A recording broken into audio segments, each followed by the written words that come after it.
Metacognition is a big word with a relatively simple, self-evident meaning.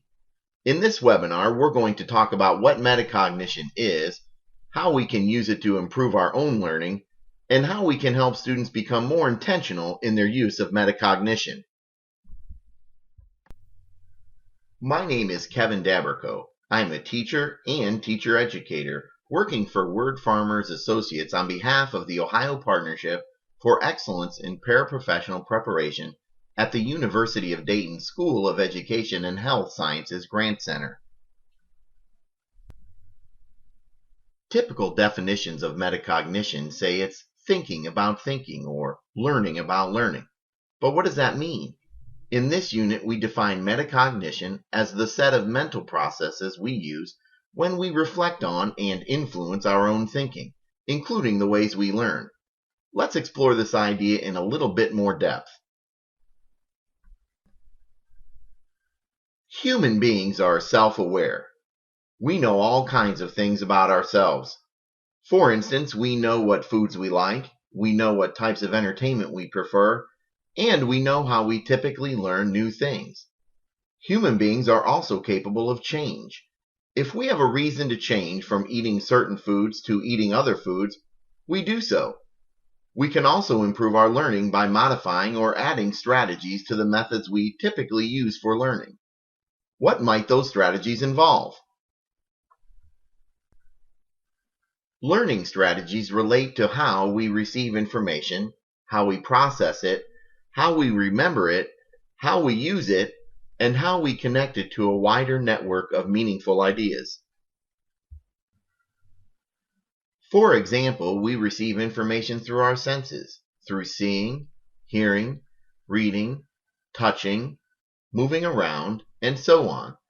Not everyone has access to all of these learning channels, however, and most of us prefer one or two learning channels over any of the others.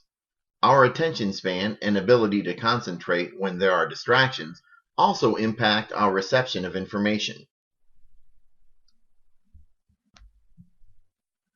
Just as we differ in how we like to receive information, we also differ in how we process information.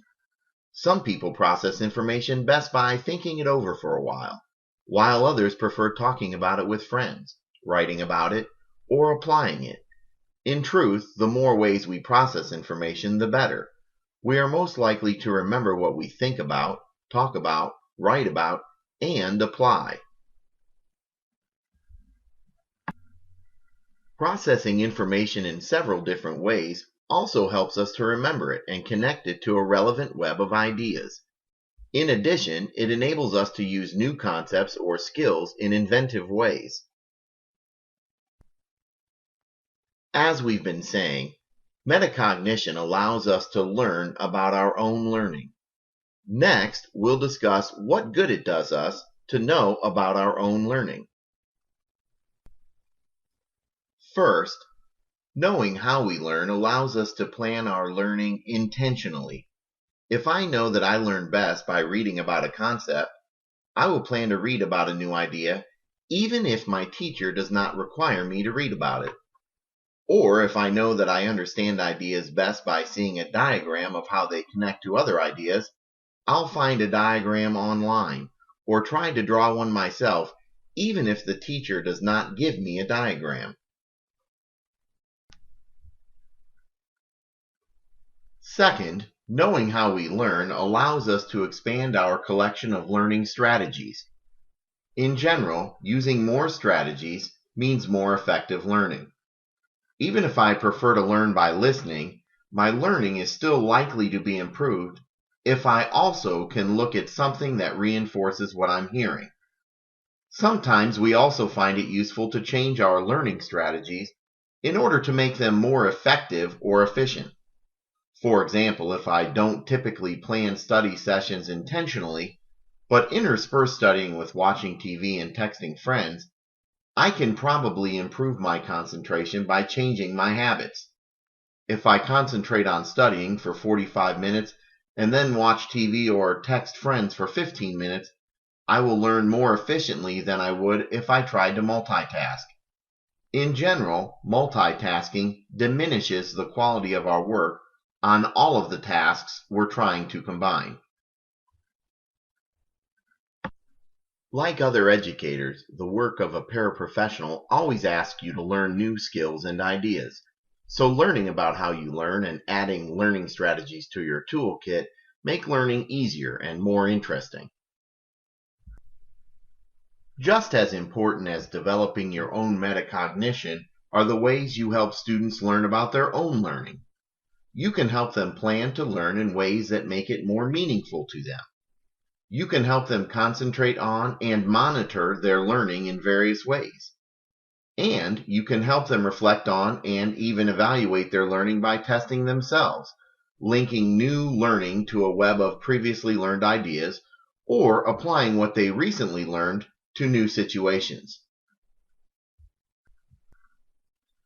By helping students become better at using metacognition, we also end up helping them improve their performance of high-level tasks known as executive functions. These tasks include goal setting, controlling impulses, and using thought processes in flexible ways. The introductory challenge in this unit provides an inventory of metacognitive strategies that you can use to help students think about their learning. Many benefits result from giving students an understanding of the learning strategies they prefer and by teaching them new learning strategies. First, students who increase their use of effective learning strategies tend to improve their academic performance. Second, more effective use of learning strategies helps students regulate their emotions, improving focus and making their social interactions more pleasant and productive. And third, the use of effective learning strategies typically contributes to students' creative application of ideas they are learning. When students see relevant connections between ideas, their thinking becomes more flexible and original. To recap, metacognition involves increased awareness of our own preferred approaches to learning and thinking. That awareness gives us a way to improve upon the learning strategies that we naturally use, expanding our toolkit and making our learning more effective and efficient. Paraprofessionals and other educators can help students learn better by encouraging them to think about their own learning and supporting their efforts to expand the set of learning strategies they routinely use.